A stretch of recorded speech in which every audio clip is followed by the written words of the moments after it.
Les 10 éléments que vous devez supprimer dès la fin de cette vidéo sur votre boutique Shopify. On va les voir ensemble et ces 10 éléments qui vous posent des problèmes pour votre taux de conversion, pour convertir vos clients, pour les convaincre, pour créer la confiance. Bref, ce sont 10 éléments que je vais vous montrer un par un et je vais vous montrer pour chacun comment les supprimer, pourquoi les supprimer, je vais vous expliquer et évidemment par quoi en remplacer certains.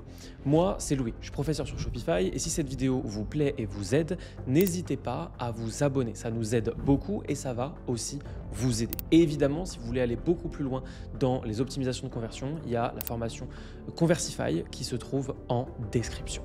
C'est parti. La première chose qu'on va voir ensemble, c'est donc le premier élément qu'il faut supprimer et c'est les textes sur photo. Pourquoi est-ce que c'est quelque chose que vous devez supprimer? Eh bien, tout simplement parce que dans 99% des cas, c'est très mal fait. Très souvent, vous avez l'impression que ça vous permet qu'on voit votre photo qui vous semble si importante, mais en réalité, elle est importante que pour vous. Ce que ça fait dans la majorité des cas, c'est des problèmes de contraste, des problèmes de lisibilité et donc des problèmes de confiance. Ça n'est pas professionnel. Ça fait quelque chose à l'œil qui dérange, qui pose problème et donc, il faut supprimer ça impérativement.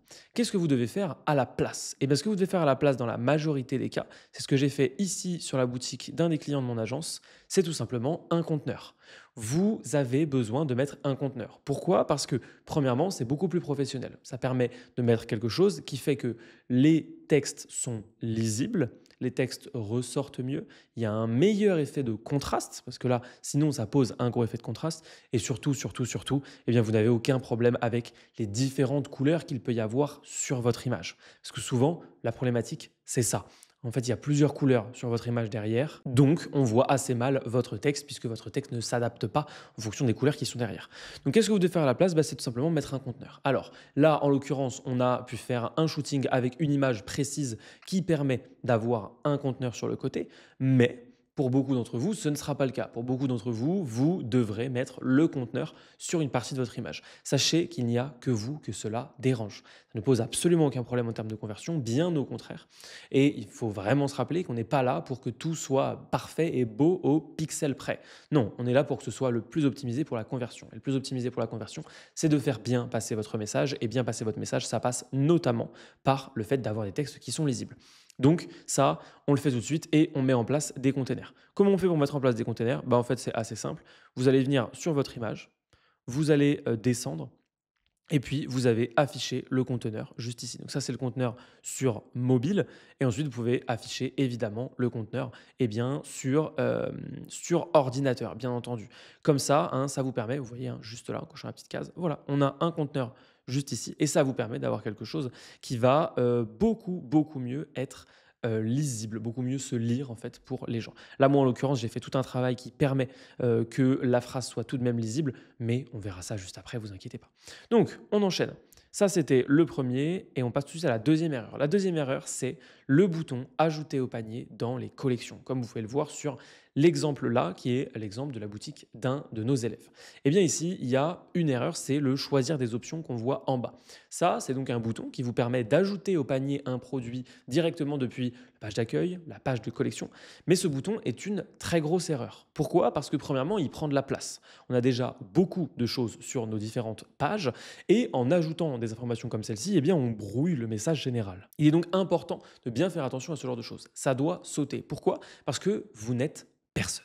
Vous n'êtes pas connu, personne n'a confiance en vous, personne ne connaît vos produits. Bref, vous n'êtes pas Nike, vous n'êtes pas Apple, vous n'êtes pas une grande marque, vous n'êtes personne. Donc ce bouton, personne ne va l'utiliser. Dans de très rares cas, si jamais vous vendez un produit qui est vraiment consommable, je pense à du savon, je pense à des choses qui se rachètent extrêmement souvent, eh bien dans ce cas-là, vous pourriez les laisser. Mais je vous conseille quand même d'AB tester. Dans l'extrême majorité des cas, pour 90% des produits, il faut absolument enlever ça pour la simple et bonne raison que vous ajoutez beaucoup trop d'informations sur une page, vous floutez votre message global, vous ne poussez pas les gens à aller vers votre fiche produit, vous les poussez à utiliser ça et surtout, vous allez avoir beaucoup plus de paniers abandonnés et donc ça va fausser toutes vos statistiques. Ce n'est absolument pas ce que vous voulez, bien entendu. Donc ça, on supprime.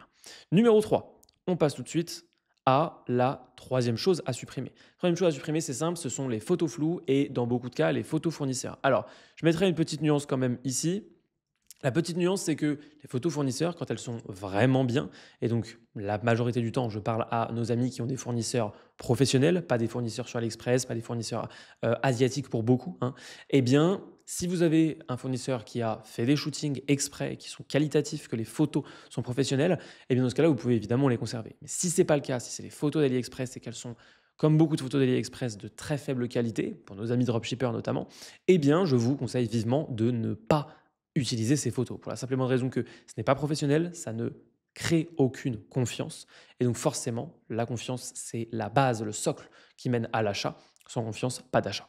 Et les photos floues, c'est pareil. Il y a un adage que je donne extrêmement fréquemment, que j'ai évidemment inventé, qui dit que quand vous avez une photo floue sur votre boutique, vous n'avez absolument rien d'autre à faire dans votre to-do list que de la remplacer. Comment faire pour la remplacer? Commandez les produits chez vous et faites vos propres photos. Et oui, c'est comme ça qu'on fait les choses sérieusement et surtout les choses de manière professionnelle. Donc si vous voulez être pris au sérieux dans votre projet, vous devez vous présenter de manière professionnelle et sérieuse. On enlève donc les photos floues et on enlève les photos fournisseurs. Numéro 4. Numéro 4, c'est aussi quelque chose d'important, c'est la section produits en vedette. Alors ça, j'en vois beaucoup trop, puisqu'il y a évidemment tout un tas de personnes qui ne savent absolument pas ce qu'est une optimisation de conversion, qui vous apprennent qu'il faut mettre la section produits en vedette sur sa page d'accueil, comme ça on voit le produit, etc. Et le visiteur peut aller dessus. Eh bien non, hein, c'est une aberration complète au niveau du processus dans le cerveau, processus d'achat. Ça n'a aucun sens de mettre la section produit en vedette. Je vous donne un petit exemple de ce qu'est la section produit en vedette. Encore une fois, chez un élève, eh bien c'est celle-ci. Voilà, cette section produit en vedette, qui est donc là, on est donc bien sur une page d'accueil. Hein. Là, on est sur une page d'accueil, on descend et on a ça. Ça n'a aucun sens. Vous ne vous êtes pas présenté, on ne sait pas qui vous êtes, on ne sait même pas encore ce que vous vendez, on ne connaît pas votre positionnement, votre identité, on n'a pas confiance en vous, on ne sait pas. On ne sait pas. C'est beaucoup trop tôt pour proposer un produit comme cela. Personne ne va acheter un produit ici à partir de cet espace. Vraiment, jamais personne. Vous allez perdre tout le monde à cet instant. En plus, là, il n'y a rien, la fiche produit, elle est vide, il n'y a aucune information. Bref, ça ne va pas. Donc, vous devez impérativement supprimer ça de votre boutique Shopify et ne jamais l'utiliser. Il n'y a pas un cas où éventuellement, non, ne l'utilisez jamais. Une page d'accueil sert à accueillir, une page de collection sert à diriger vers les produits et une page produit sert à convertir. Mais donc, on n'essaye pas de convertir sur une page d'accueil. Ok, numéro 5, c'est parti. On est sur les faux avis. Évidemment, vous devez supprimer les faux avis. Je suis un fervent défenseur du fait de ne pas utiliser les avis de vos fournisseurs. Encore une fois, quand ce sont en général nos amis dropshippers, je vous conseille à vous de ne pas le faire. Si vous avez des fournisseurs qui sont européens, que vous les connaissez bien, que les avis sont aussi donnés par le fournisseur exprès, dans ce cas-là, vous pouvez effectivement les utiliser quand ça concerne uniquement le produit, pas la marque, pas la livraison, etc. etc. Hein, pour ceux qui font du stock notamment. Mais pour ceux qui font du dropshipping, je vous recommande vivement de ne pas utiliser les avis de vos fournisseurs. Pourquoi? Parce que vous êtes en train de mentir. Ce ne sont pas des avis qui sont issus de votre boutique, d'une expérience client chez vous. Donc, vous n'avez aucune raison de les utiliser.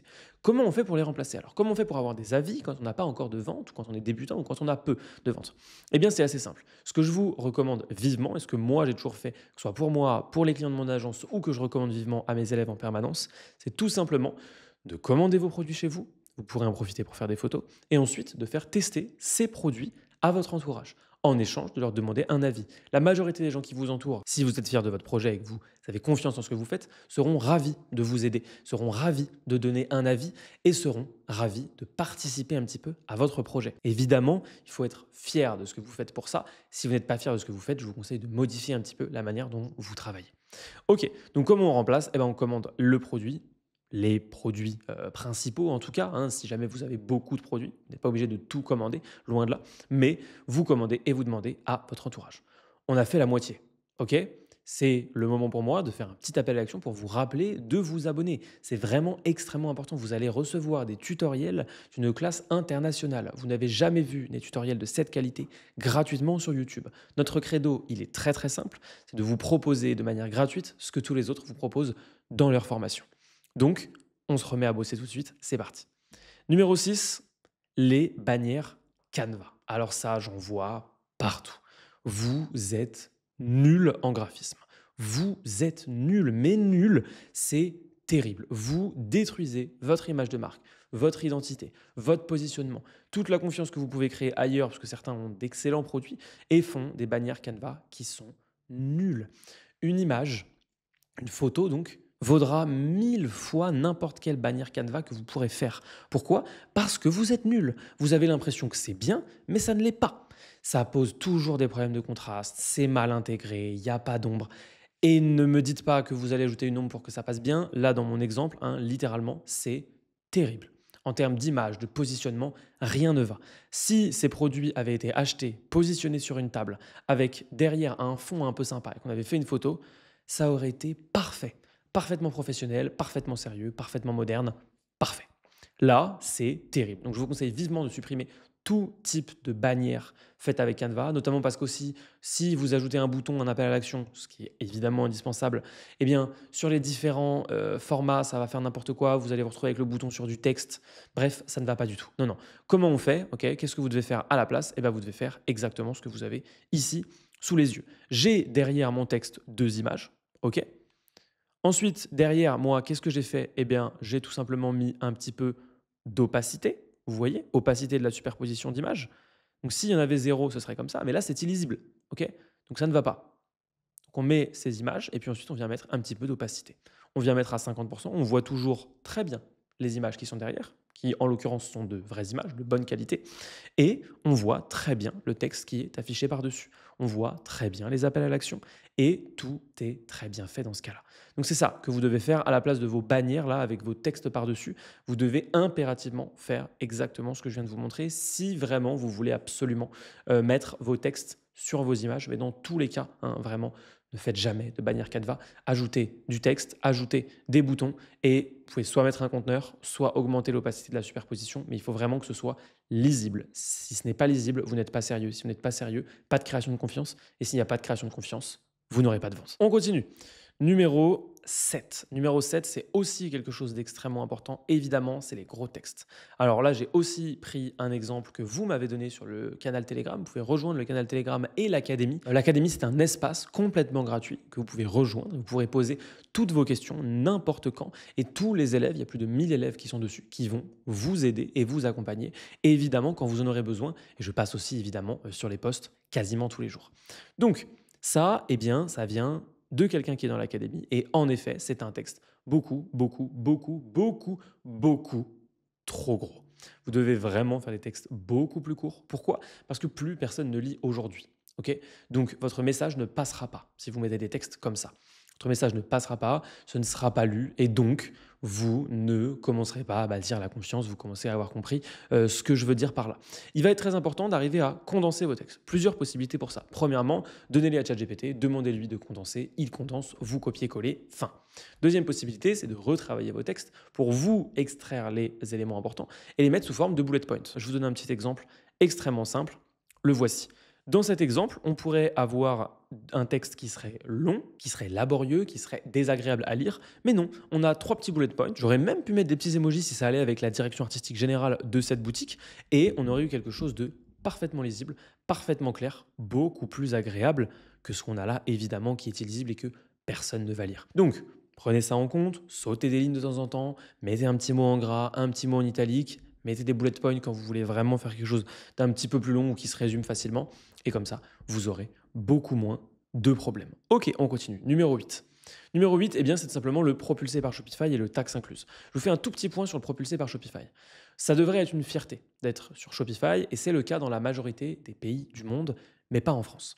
Malheureusement pas en France puisque la majorité des gens qui connaissent Shopify le connaissent pour une raison, le dropshipping, et plus précisément le dropshipping sale. Il y a des moyens de faire du dropshipping de manière très bien, d'apporter réellement quelque chose au client final, de créer une vraie marque. Le dropshipping, la seule différence avec le stock ou le e-commerce de manière générale, le e-commerce étant le mot global, la seule différence c'est le sourcing des produits et la logistique. Quelqu'un qui est en stock peut aussi se fournir chez un fournisseur, mais la logistique sera différente. Quelqu'un qui a sa propre usine de production, comme certains de nos élèves, eh bien, le sourcing est différent, l'expédition aussi. Mais vous voyez l'idée. Les deux seules choses différentes entre e-commerce, stock, dropshipping, etc., création artisanale, beaucoup de nos élèves sont en création artisanale, les seules différences, c'est sourcing et logistique. Donc, vous devez absolument, normalement, être aussi professionnel, aussi investi, aussi carré, aussi sérieux, autant dans la légalité que ceux qui font du stock, que ceux qui font des créations artisanales et que tous les autres. Malheureusement, en France, Shopify est sali par beaucoup de gens avec des très mauvaises pratiques, beaucoup de pratiques illégales. Donc, on va devoir supprimer ce propulsé par Shopify car l'image est beaucoup trop salie dans la tête des gens. Et le taxe incluse, on va le faire au passage. Comment on fait ça? Eh ben, c'est assez simple. On va cliquer ici donc sur Sortie.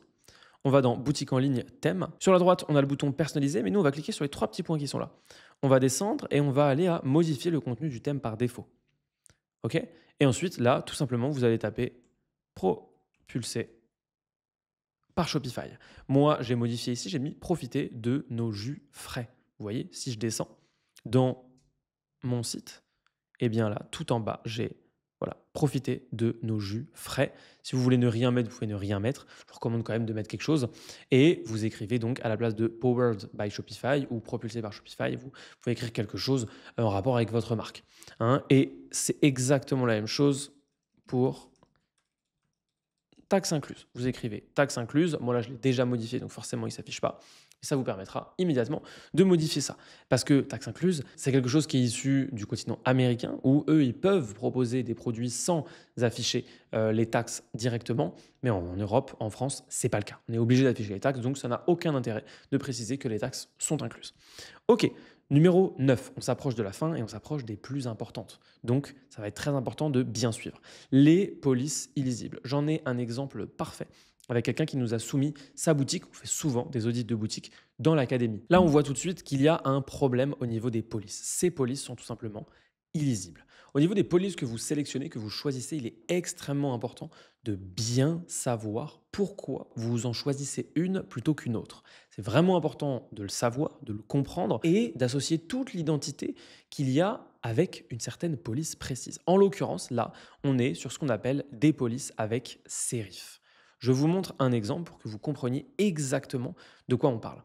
Les polices sérif, on voit, c'est des polices avec empattement. Donc là, on a les empattements qui sont affichés en rouge. Et les polices sans sérif sont les polices qu'on a sur la droite, qui sont beaucoup plus pertinentes pour la lecture sur le web. C'est beaucoup plus lisible. Votre message passe beaucoup mieux. Les visiteurs passent un bien meilleur moment, sans parler de vos articles de blog, sans parler dès que vous avez plus de 4 lignes. Bref, vous avez compris l'idée. Ici, c'est illisible, c'est aussi un petit peu daté, c'est pas moderne comme design, pas du tout. Et donc, encore une fois, c'est beaucoup plus difficile de construire de la confiance. Donc faites bien attention à ça. Choisissez des polices sans sérif. Si vous maîtrisez vraiment extrêmement bien le design, vous pouvez vous permettre d'aller sur une police avec sérif uniquement pour vos titres. Jamais pour vos textes. Vraiment, littéralement, jamais.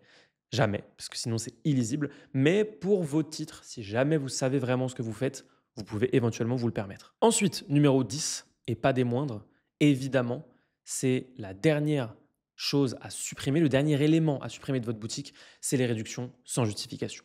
Quand vous faites une réduction sur votre boutique, vous devez toujours la justifier. Il est évidemment illégal d'être en réduction permanente toute l'année sur votre boutique, ça c'est interdit. Mais quand vous faites des réductions même ponctuelles, vous devez les justifier. C'est vraiment important parce que dans la tête d'un visiteur, ça permet de savoir qu'il y a une date butoir et donc ça lui permet de savoir qu'il doit acheter maintenant pour en profiter. N'hésitez pas à rejoindre l'académie dans la description, ça va beaucoup vous aider et vous pouvez cliquer juste là pour voir une vidéo où je construis une boutique de A à Z devant vos yeux, ça va beaucoup vous aider. À bientôt.